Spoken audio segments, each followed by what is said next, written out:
Oh. Yeah, I could see you when I preached, yeah.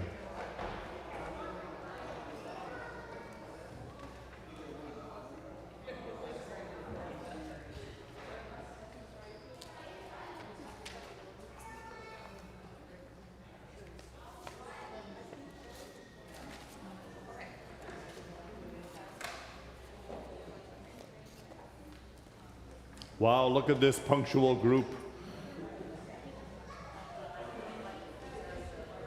You got 2 minutes yet.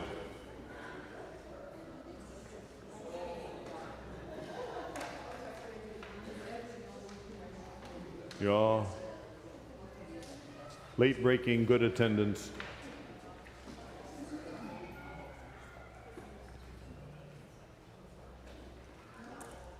We busted into the 20s, Aunt Mary. But I brought along ringers. Actually, you invited them, and you're a member, so I think it counts.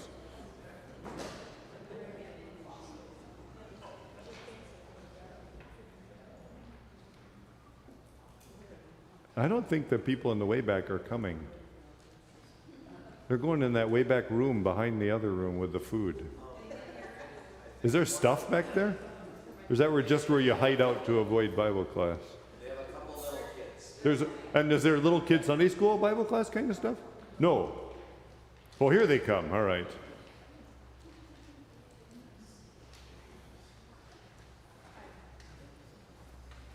I used to teach high school, so I always thought I could do high school age, but now I'm the principal of a Lutheran elementary school, so I have to learn how to do elementary age now.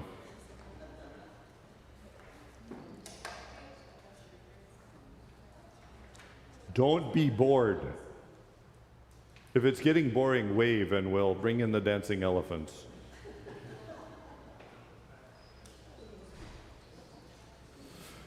All right, are we good on the live stream? Welcome live stream to the Bible class on Psalm 34. Welcome locals, let's begin with prayer. Lord, open now our hearts to hear, and through your word to us draw near.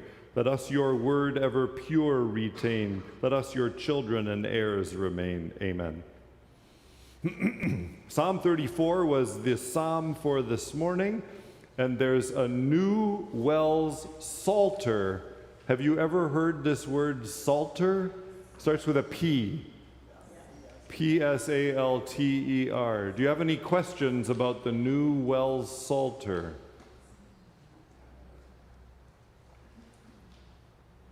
Yes, please. I don't know enough about it to ask questions. The questioner said, I don't know enough about it to ask questions. All right.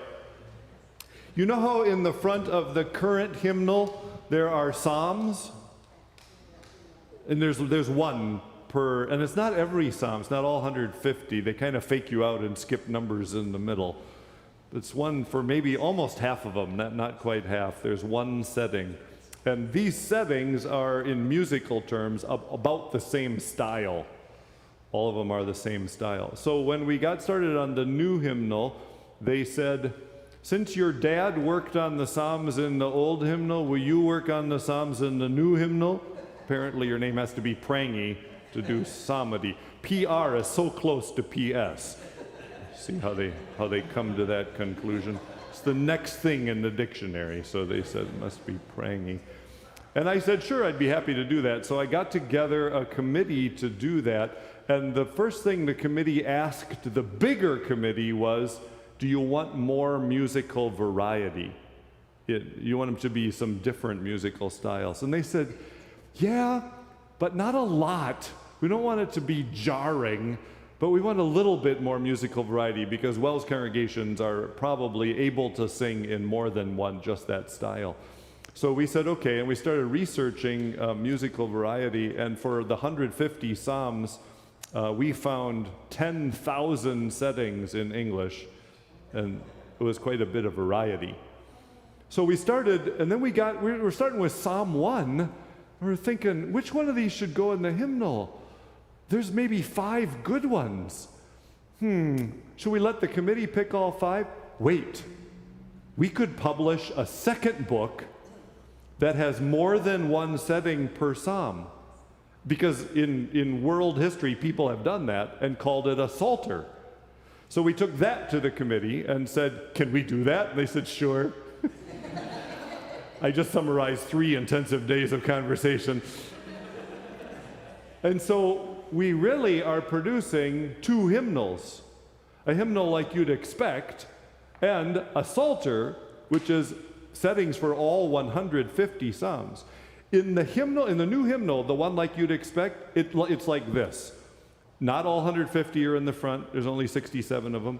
And we have one setting for each one, and there's more musical variety. But in the Psalter, all 150 psalms and settings for each one. So of those 10,000, we whittled it down to 5,000 that I forced my committee to review in every detail. And then we voted on them for weeks on end until we finally got it down to the 500 we liked the best. So 500 settings for the new 150 psalms. Some have 2, some have 5. It works out to be around 500 settings for those. Now that explained it, right? Okay, good. Now you can ask questions, yeah. Just a comment. When the old hymnal, what we now call the old hymnal, was prepared, we were very afraid to put those psalms in the hymnal. That was a really new thing for the Wells, to start singing psalms like that. So my dad is here, all you online people. The one I referenced as responsible for the Psalms in the new hymnal, and he wants you to know he was terrified to put them in there. Especially Kurt Eggert. And Pastor Eggert, who used to be here at Atonement, was equally terrified with him. They shared the terror. And now it's all good. And Wells sings Psalms better than any other church body in the United States, because we had that. Now your question is, so the new hymnal has psalms in like the current hymnal does, like 1 per, like Psalm 1 or Psalm 34, there's just 1. But in the Psalter, you got mooey mooey. Bunch of different styles. And your dad, the worship planner, will be able, when you decide to do Psalm 34, he'll be able to pick one that's very just like we have now, or he could pick one that sounds like a hymn, or he could pick one that sounded like the one we did this morning. That was O'Brien, an O'Brien setting. And the O'Brien settings have a little bit more rhythm to them than the ones we have now, or the ones that sound like a hymn. You're good? Okay. Here's a sneak peek at Psalm 34 from the new Psalter. If you didn't get a handout, you have to go. How do the online people see it? Oh, good. I don't have to hold it up for Zoom. All right. So it starts out, every one of them starts out with the whole text of the psalm and a little musical line on the top.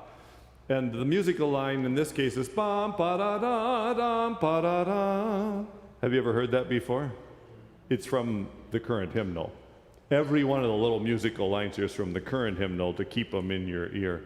So you can sing it now if you want in church or in your home when you're looking in the Psalter. But I'm going to read it, Psalm 34, because it's poetry. And so I'm reading you a poem. And so I just want it to wash over you. And then at the end, I'm going to ask you, what was the image from the poem that stuck out to you? All right? So you're just going to hear the poem, Psalm 34. I will extol the Lord at all times. His praise will always be on my lips. I will glory in the Lord. Let the afflicted hear and rejoice. Glorify the Lord with me. Let us exalt his name together. I sought the Lord, and he answered me. He delivered me from all my fears. Those who look to him are radiant. Their faces are never covered with shame. This poor man called, and the Lord heard him. He saved him out of all his troubles. The angel of the Lord encamps around those who fear him, and he delivers them. Taste and see that the Lord is good. Blessed is the one who takes refuge in him. Fear the Lord, you his holy people, for those who fear him lack nothing. The lions may grow weak and hungry, but those who seek the Lord lack no good thing. Come, my children, listen to me. I will teach you the fear of the Lord. Whoever of you loves life and desires to see many good days, keep your tongue from evil and your lips from telling lies. Turn from evil and do good. Seek peace and pursue it. The eyes of the Lord are on the righteous, and his ears are attentive to their cry. But the face of the Lord is against those who do evil, to blot out their name from the earth. The righteous cry out, and the Lord hears them. He delivers them from all their troubles. The Lord is close to the brokenhearted and saves those who are crushed in spirit. The righteous person may have many troubles, but the Lord delivers him from them all. He protects all his bones. Not one of them will be broken. Evil will slay the wicked. The foes of the righteous will be condemned. The Lord will rescue his servants. No one who takes refuge in him will be condemned. It was poetry. It washed over you in waves. Did any words jump out? Any lines? Any expressions?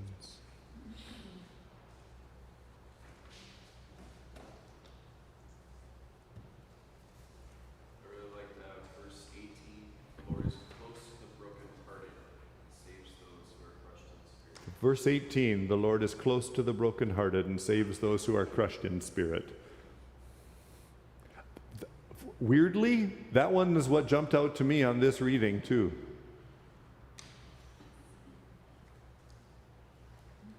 Yeah. The verse 8, of course, is also the basis for the psalm we have in our service. So did you recognize any parts of this psalm from what we sang? Taste and see that the Lord is good. I decided to have that as the sermon theme.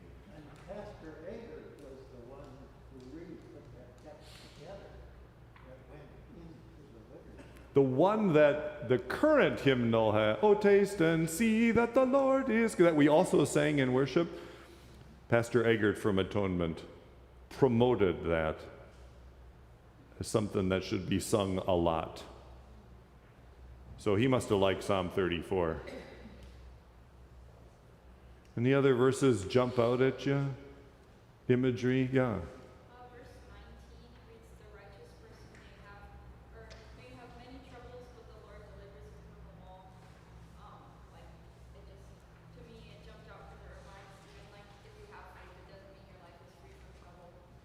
Verse 19, there's still going to be troubles. Kidney stones may come your way, but the Lord delivers you from them all, eventually, on Wednesday night at 6:15 p.m.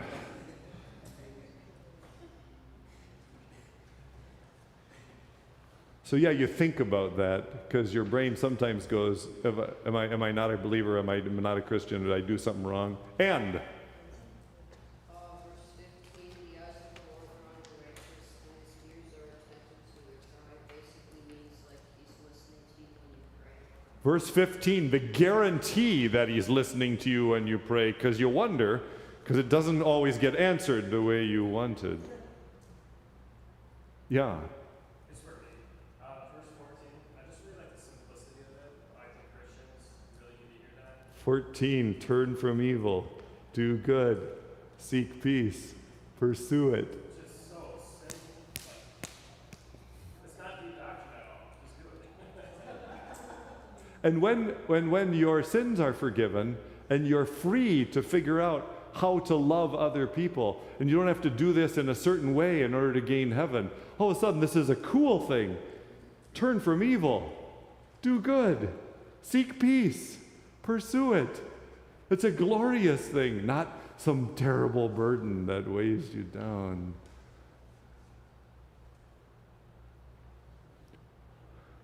Okay. What's the theme of the psalm? Those of you who have studied Psalms professionally or in the past, you might remember that with an average psalm, you just count verses until the middle, and the middle is the theme. It's weird because our English ears look for the first verse and the last verse to be the theme, and we often make the refrain that we sing one of those two verses. But in the average psalm, you count to the middle. Where would that take you for this psalm? Does the middle work as a theme verse? Try it. Come, my children, listen to me. I will teach you the fear of the Lord. So sort of, huh?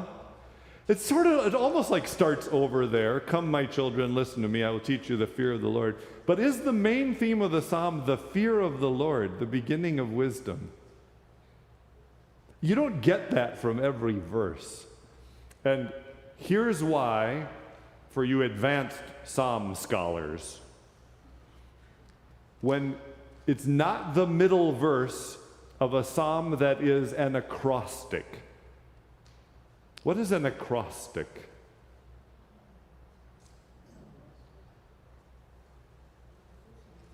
What is it? What is it? What is it? It's an alphabet song. Apples are my favorite fruit because they are cool, and A, B, C, D. That was really bad poetry, wasn't it? I did not follow English conventions of rhyming, so you immediately laughed at my English poem. But I gave you the A, B, C. There's a few people in the room who have studied Hebrew, and they don't do A, B, C. They do, how's it go? Aleph, Beit, Gimel, Daleth, Hey, Bab, Zayin. So, Psalm 34 here in Hebrew, one of our Hebrew scholars, just documenting, look how they do it for you on the column. Is it not an acrostic? It is. I have verification. It actually is an acrostic. Here's see the Psalm 34, how they do it for you on the column. The reason they do that is so that you don't go looking in the middle verse for the theme.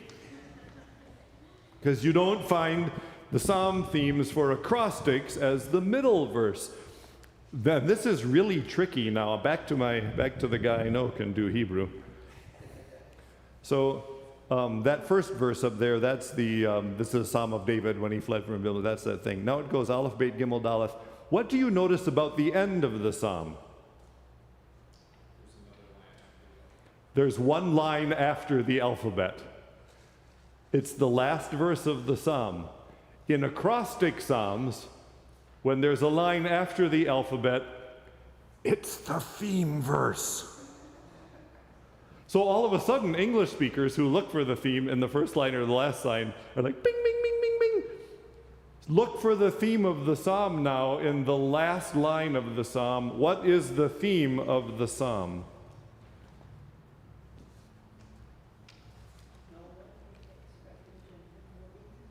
Right.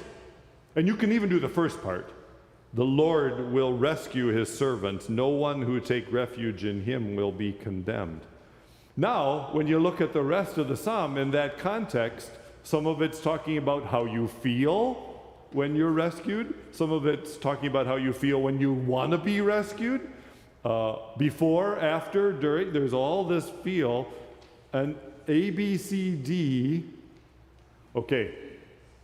In the Psalter, there's always a translation of what Martin Luther said about the psalm and a hint for the worship planners of how the psalm is used.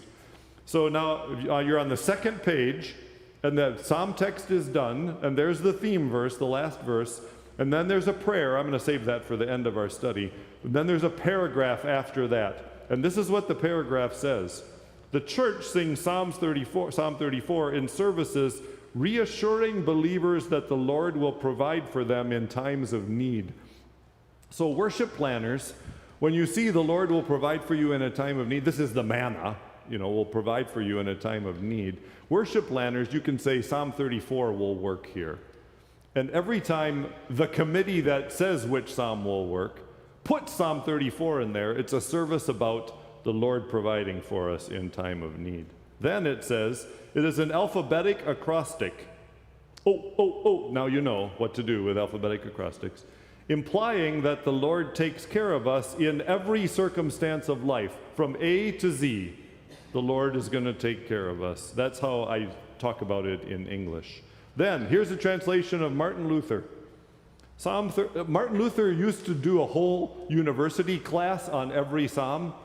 So the book of what Martin Luther said about every psalm is really thick. I checked it out of the WLS library, and I read through it in German until I found a really cool thing that he said, and then I just cherry-picked that one and wrote it down. So this is what Martin Luther said. Psalm 34 is another psalm of thanksgiving. It uses an episode from the life of David to show us that God never despises the prayers of his believers. Who's the one who liked the prayer? That's it. Theme, you heard it. Martin Luther agrees with you. It encourages us to bless our enemies rather than curse them. It is the first psalm that mentions angels keeping watch and fighting the devil and his demons for us. That's not everything Luther said about it. I just cherry-picked those things because I thought they were interesting. Are all of his notes going to be in the Psalter? Every one of these notes is in the Psalter and in the worship planning materials. So for this Sunday, it'll have this paragraph that helps you say, oh, that's why Psalm 34 works. Okay. Now, yes. I saw you turn the page. Yep. What translation is this? Oh, these words right here are NIV 11, like you did in worship today. The whole Psalter is NIV 11. Northwestern Publishing House is doing a feasibility study whether to have a Psalter also for the EHV or the ESV. And because I'm being recorded, I won't tell you all the intrigue about such a feasibility study. But the current Psalter is all in NIV 11. It's not that hard to switch to the other translations, in case people from the Missouri Synod, which use ESV, or congregations that use the EHV, want to buy Psalters. There, that's all I'll say about all the intrigue that goes on with the Bible translation. You ready to turn the page? So 34A is the one in the new hymnal. There's only one. And so this is the, and look, it doesn't have like a refrain and na na na na na na na na na. It doesn't have anything like that. It looks like a hymn because it is one. We always, for every psalm, have a hymn because some Wells congregations told us we're never going to learn how to do the psalm that's in the current hymnal, that style. We tried and we failed. So we need a hymn. So we wrote a hymn for them in every case, or we found a hymn for them in every case. In this case, there's a hymn from the old hymnal, 1941 TLH, the Lutheran hymnal, that didn't make the current hymnal that we're reviving, because it's Psalm 34. You can't beat it. And so people who are super old and know that old hymnal, they'll go, I know these words. So this isn't that hard. But one of the reasons it didn't make the current hymnal is the melody wasn't that striking or that useful, or sometimes it was hard to sing or whatever else. So we have a new melody here. Super simple. Congregations, I think, are going to like it. And the guy who wrote it, see on the bottom of the page in the tiny print, was Dale Whitty. He's a musician who teaches at Winnebago Lutheran Academy in Fond du Lac, and he was on my committee. So sometimes we would say to him, we really need a new melody for this, and he would try it out. More than half the time we didn't accept his new melody, but whenever he got a good one. And this one was so good, he had to name it. Because if you write a new melody in church music, you get to name it. And this is what you do. If you run out of ideas for how to name it, you name it for the city you were in when you wrote it. So this one is called Fond du Lac. That's why it's called Fond du Lac. All right? So now, I'm just going to have you sing it. I'm going to play through it once and then have you sing the 3 verses, and I just want to hear if you think it's easy to pick up, or if you think it's hard and it's going to take a choir to introduce it. All right? Just listen how it goes.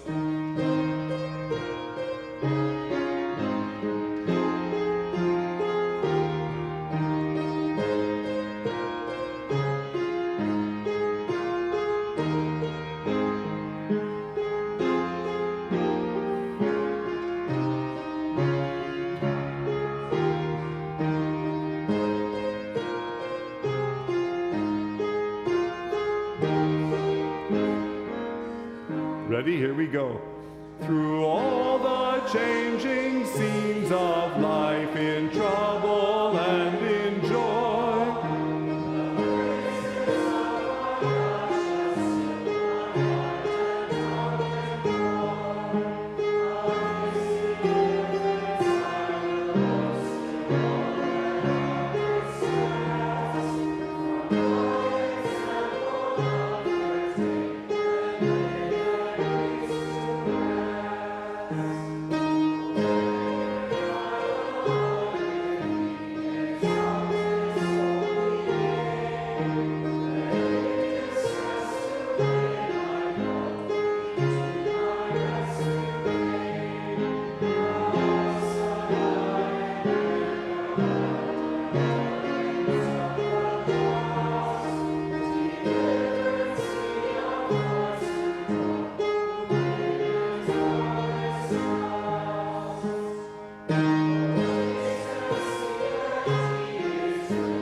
Okay, what do you think?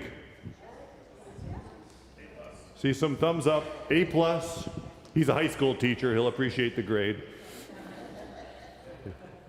We think whenever we picked a hymn for a psalm that it's super good. We did not pick any just barely passing hymns. We looked for really good ones. Did it actually capture the psalm as we've studied it so far? We thought that the text, Brady and Tate, was pretty good. First.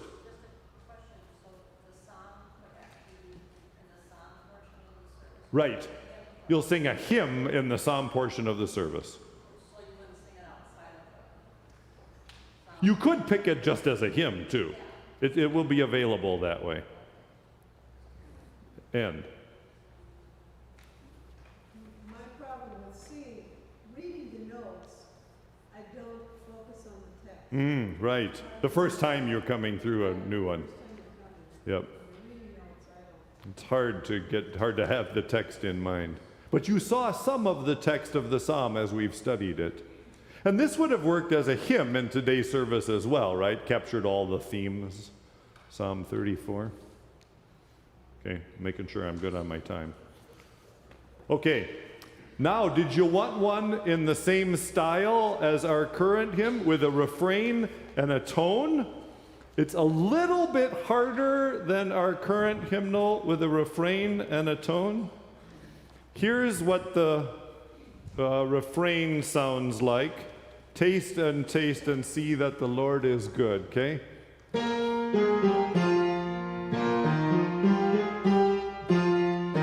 Sing it with me. Taste, oh taste, and see that the Lord is good. Here's what the tone sounds like. I will extol the Lord all the time. His praise will always be on my lips. Glorify the Lord with me. Let us exalt his name together. I'm not going to have you do the whole thing, but you see how it goes. When we field tested the Psalms, you know how the current ones just have 2 measures in the tone, and this one has 4? We learned that a certain percentage of WELS congregations are suspicious whenever it has 4.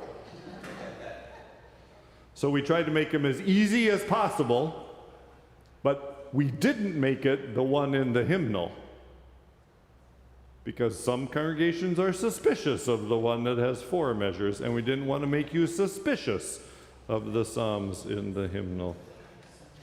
This one is sung by the Anglican Church. So we know that people can sing it. People who speak English. This one is sung by the Anglican Church. Then, 34C. Have a look at that crazy thing. Just look at that. This is for the one when you really want to gussy up the psalm. Power on. This is what it sounds like. This is the original composer singing it. Connected.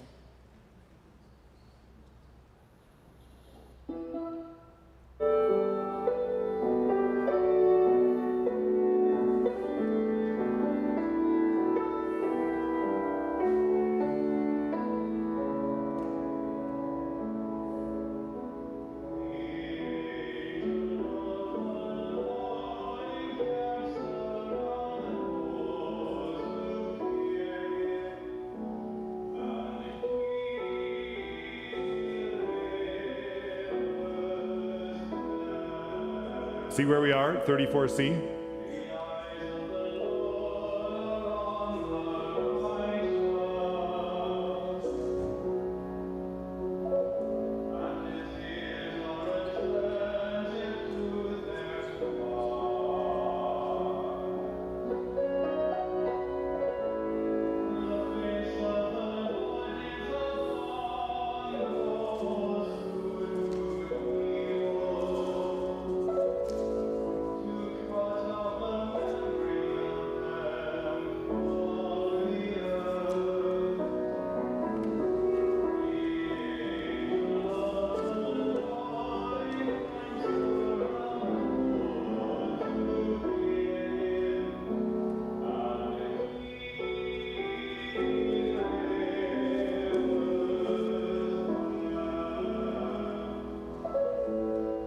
I'll stop it there.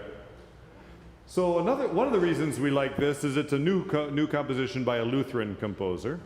People who like to have choirs do the psalm are going to enjoy doing that, or having a cantor do it. There's a version online to listen to how it should go from the guy who wrote it. And the Lord delivers them is the actual theme of the psalm from the theme verse. Unlike Taste and See, which just picks it up and which is the most traditional use of Psalm 34. So we thought we would take that one and put it in as, we call it the lyrical version. That's for the really hard thing for the choir to learn first before you teach the congregation. The lyrical version of Psalm 34. And then finally, 34D, which you already did. So what was your impression while we were doing 34D?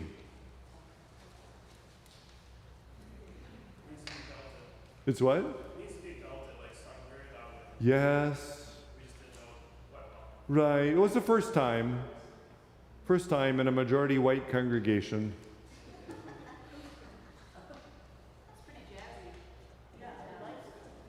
Could you do okay with it? It's all right. I really, really, really like it. My wife probably knows it by now because I've been playing it all week knowing that we were going to sing it in church today. And I add extra diddlies when I play it because I've listened to how that style is played in worship, and I can't play it the way it's written, so I just have to add extra stuff along the way. You know, double the bass when it's doing the half-step things and that sort of just minor extra diddlies. Occasionally off the top, you know, whatever. None of this, though. I didn't have any glissandos in my version. So that's how the new Psalter works. It'll have the psalm. If you want to do it at home for devotion, you can just do it with the psalm. You can let Martin Luther help you figure out the theme. You can do the prayer, and then at the end of your devotion, whenever you'd like to do it, you can do the prayer. So at the end of this Bible class, this is what Pastor Kock told me. The Bible class is 20 or 30 minutes. Mine have been going an hour recently. So I feel good at 33 offering the closing prayer. Are you good with that too? Are there any here's one remainder question before the closing prayer. So what are you doing with Psalm 119? Yeah. How many pages does that? Yeah, well, it takes up a lot of pages in the front.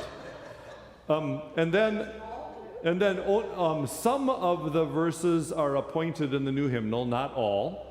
And so we have, I think there are 5 sections that are appointed in the new hymnal. So we have 5 layouts in the new hymnal. And we chose a refrain style.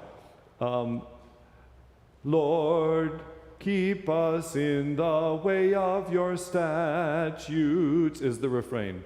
And it's got a very simple tone. So because it's a didactic psalm, it's teaching you, it's very straightforward. It's be good, don't be evil, pursue justice, love people. You know, that's the style. So that's what we did for that section. And then there are maybe 5 settings of it like this. So we made it through Psalm 119. We didn't gussy it up that much, though. It's just a plain psalm. It's just long. Meanwhile, Psalm 117, the shortest psalm, and Psalm 118, my favorite psalm, have a bunch of different settings. So for the shortest psalm, I went crazy. We did foreign languages, because it's the whole world, let the whole world worship you kind of stuff. And for Psalm 100, we took the metrical paraphrase, the hymn version, that Isaac Watts wrote.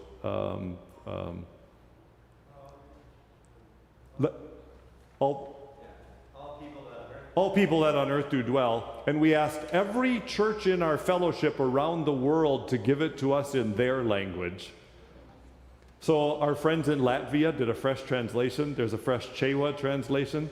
And so every language where we have a church right now, we have that version in our Psalter for Psalm 100, that version of Isaac Watts, all people that on earth do dwell. That's the reason that we did it for all the people. So there's a bunch of other cool Psalter things I'll be happy to tell you in a future Bible class. But for now, we close with the prayer, the freshly written prayer for Psalm 34. God of angel armies, let your powerful forces always surround us, so that traveling or at work or sleeping in our beds, we may always be safe under their protecting wings. Let them guard us from physical harm and give them strength to oppose our spiritual enemies, so that the devil and his demons may have no power over us. In Jesus' name, amen.